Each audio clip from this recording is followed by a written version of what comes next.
plusieurs sections, c'est-à-dire que dans un cours, il y a des activités.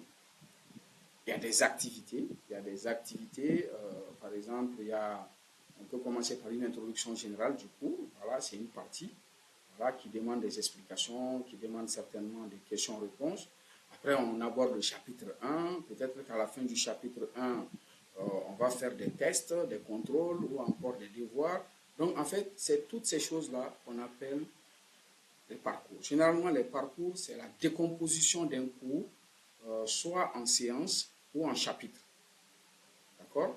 Par exemple, vous allez voir qu'il y a des cours qui sont organisés en séance, comme ici, par exemple, séance 1, 2, 3, 4. Donc, le 2, 3, 4 n'ont pas encore de contenu, mais la séance 1 a un contenu. On va parler de l'introduction à l'informatique, à l'algorithmique et à la programmation. Dans cette séance 1, déjà, quand vous rentrez, et là, vous avez des sous-éléments. D'accord? Vous avez un ensemble de sous-éléments, à savoir l'objectif pédagogique, la définition, etc., etc. Donc, tout ceci, c'est des éléments que vous devriez voir avec le professeur. Donc, le professeur va présenter ça et vous aussi, vous pourrez revenir là-dessus lors de vos révisions. Maintenant, à la suite de ces éléments pédagogiques, donc, comme je l'ai dit, le point juste après le système de codage, ici, nous avons ce qu'on appelle un test de connaissance. Donc, déjà, le professeur, après avoir expliqué tout ceci, va faire un petit test de connaissance pour voir est-ce que les étudiants ont bien retenu. Donc, ce test de connaissance fait partie de la rubrique des exercices, mais on peut y avoir accès directement à partir de nos parcours pédagogiques. Et après, vous avez aussi un TD. Bon, normalement, on devrait ici mettre TD, préparation de l'environnement de développement, donc c'est les travaux, ou un TP. Voilà, on devrait préciser pour que ça y ait une différence. Ici, par exemple, c'est clair, c'est test de connaissance. Voilà, on peut mettre par exemple contrôle continu, test de connaissance, pour voir vos connaissances par rapport à ce qui a été fait. Ensuite, il y a la préparation de l'environnement de développement. Donc, quand on clique dessus, c'est un TD. Voilà, il y a le descriptif et vous avez des tâches à faire. Donc, une fois que vous réalisez ces tâches, vous compilez le tout dans un document et vous envoyez le document à votre enseignant via cet espace-là. Donc, au moment venu, au moment des TD, des TP, le professeur vous montrera. Ça va être de manière très pratique. En fait, c'est pour vous expliquer vraiment le rôle d'un parcours. Le parcours, c'est l'élément essentiel de tout ce qui est là.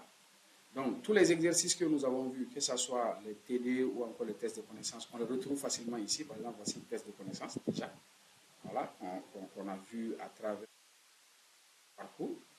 Et les travaux, voici, on vient d'un travaux. Donc, préparation de l'environnement de développement, on le retrouve ici. Donc, c'est ici où on les crée. On peut les retrouver directement ici ou on peut les retrouver à travers nos parcours de formation. À travers nos parcours de formation. Voilà. Donc, ensuite, dernier élément, c'est le chat qui est important. Les enquêtes, on ne va pas les retrouver dans tous les cours, mais pour l'instant, c'est tout simplement des fiches d'enquête que vous allez remplir. Voilà. S'il y a des enquêtes, par exemple, actuellement, il n'y a aucune enquête. Quand je clique dessus, il va me dire qu'il n'y a pas d'enquête. Il n'y a aucune enquête. On peut faire une enquête pour voir est-ce que le cours se passe bien, est-ce que tout ceci, est-ce que vous comprenez la clarté. Donc, chacun peut répondre de façon anonyme. Par contre, le chat, c'est un outil de conversation lié au cours. Pas lié à la plateforme, mais lié au cours. Donc, chaque cours a un petit chat dans lequel, ici, vous avez la liste des participants.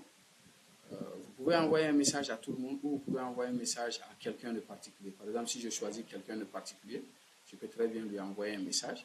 Ou si je veux envoyer un message à tout le monde, je clique sur tout et puis dès que je tape, tout le monde reçoit le message via le chat. C'est un outil de conversation silencieux à travers un cours. Et même lorsque vous avez un camarade de classe à qui vous voulez demander quelque chose, même s'il n'est pas connecté, vous lui envoyez le message. Après, dès qu'il est connecté, il verra ce qui se passe. D'accord. Donc, ça, c'est un peu tout ce qui est élément d'un cours. Voilà, dès que vous vous connectez, voilà les éléments auxquels vous avez accès, c'est ce qui est là. Voilà, il y a beaucoup d'autres outils. Il y a peut-être au fur et à mesure, il y a d'autres outils qui pourront être actifs. C'est des outils qui sont très simples à utiliser. Ce n'est pas du tout compliqué. Voilà. Donc, voici un peu tout ce qu'il faut savoir sur un cours. Donc, tous les autres cours sont présentés de la même manière. Voilà. Maintenant, il y a aussi un élément important. Vous avez des questions spécifiques à poser à un professeur. Le chat dans un cours vous permet d'accéder à l'enseignant du cours. voilà, et aux étudiants. Mais si vous ne voulez pas passer par le cours, il vous suffit tout simplement de venir au niveau de composer un message, vous lui envoyez un message. Donc chacun de vous a une petite, on va dire, messagerie interne intégrée. Par exemple, ici, vous pouvez envoyer des messages aux différents participants, aux étudiants de votre classe ou encore à tous ceux qui sont sur la plateforme. Par exemple, supposez que je vais envoyer un message à, je ne sais pas, Sidi Diarra. Je tape Sidi. Automatiquement, il y a son nom qui sort. Si je veux, je tape seulement les 3 premières lettres. Il va m'envoyer toutes les possibilités. Voilà, mais il n'y a pas de nom qui commence par SID à partir de uniquement Sidi Diarra. Je peux sélectionner. Si je veux, si c'est un professeur, je tape par exemple LAS, Lassana Sissoko. Voilà. Il y a Lassana Haïdara. Tu vois, il y a plusieurs possibilités. Donc, je prends Lassana Sissoko, le admin à qui je veux écrire. Je mets le sujet de mon message. Si je veux joindre des documents, si je veux aussi envoyer un enregistrement vocal, je lance l'enregistrement et je mets à parler de façon très simple, une pièce jointe avec des descriptifs ou pas. Voilà. Et là, il va recevoir le message et il va vous répondre aussi dans votre boîte de...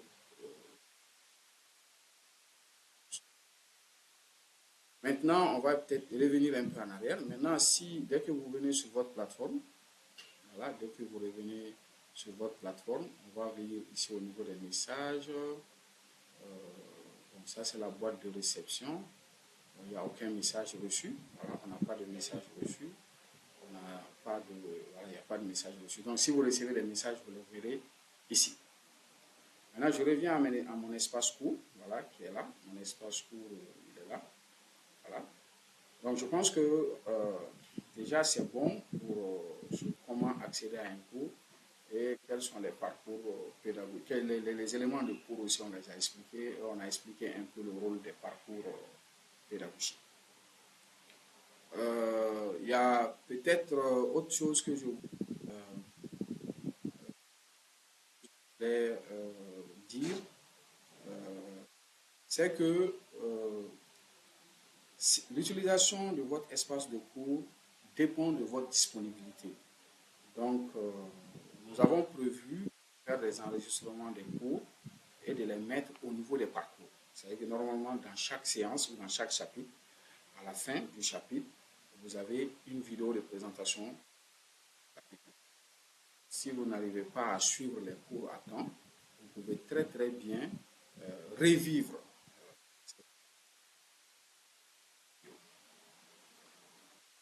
Deuxième point de cette petite conférence de rentrée, c'est de voir qu'en dehors de la plateforme, il y a aussi des outils externes. Je demanderai à chaque participant d'installer sur son ordinateur. Ils ne sont pas beaucoup. Il n'y a que 2. Je pense que la plupart du temps, le premier même est installé, on l'avait déjà dit. Ça, c'est Google Chrome. Donc, on va demander à tout le monde de travailler avec un Google Chrome, voilà, un navigateur Google Chrome, d'avoir un compte Gmail et aussi d'installer ce logiciel-là qu'on appelle AnyDesk. C'est un logiciel de prise de contrôle de bureau à distance. Voilà, cet outil est très important dans la formation vu que nous avons une formation beaucoup plus pratique, ce serait une formation pratique. Il y a beaucoup d'activités à réaliser sur vos ordinateurs qui demandent l'intervention souvent des professeurs. Il y a des choses que vous n'arrivez pas à faire, mais le professeur a besoin d'accéder à votre ordinateur pour vous dépanner. Donc, à travers AnyDesk, les enseignants pourront prendre le contrôle de vos ordinateurs et vous dépanner. Mais ils n'arriveront à se connecter à votre ordinateur que si vous les autorisez. Parce qu'au moment de la connexion, il y a un message qui va s'afficher sur votre ordinateur pour dire que voilà, vous devez autoriser telle ou telle personne. Donc, retenez aussi que dès que vous installez ce logiciel-là, on va vous donner un numéro unique. Donc, ce numéro unique, il est là. Ce numéro ne changera pas. Dès qu'on vous l'attribue, il est unique pour votre ordinateur. Et à travers ce numéro, on pourra vous donner des noms. Voilà, par exemple, ici, moi, j'ai appelé quelqu'un Sinali. Donc, pour pouvoir le trouver à chaque fois. Donc, il y a des possibilités de vous identifier facilement pour avoir accès à vos ordinateurs. Maintenant, pour installer AnyDesk, c'est très simple. C'est un petit logiciel à télécharger. Vous allez toujours sur votre navigateur. Voilà, et vous allez tout simplement taper télécharger AnyDesk. Voilà, télécharger AnyDesk. Vous allez sur le site officiel de AnyDesk. Et vous allez tout simplement cliquer sur le bouton télécharger. C'est rapide. C'est pas lourd. C'est un logiciel qui fait 7,7 mégas. et il s'installe en moins de 30 secondes.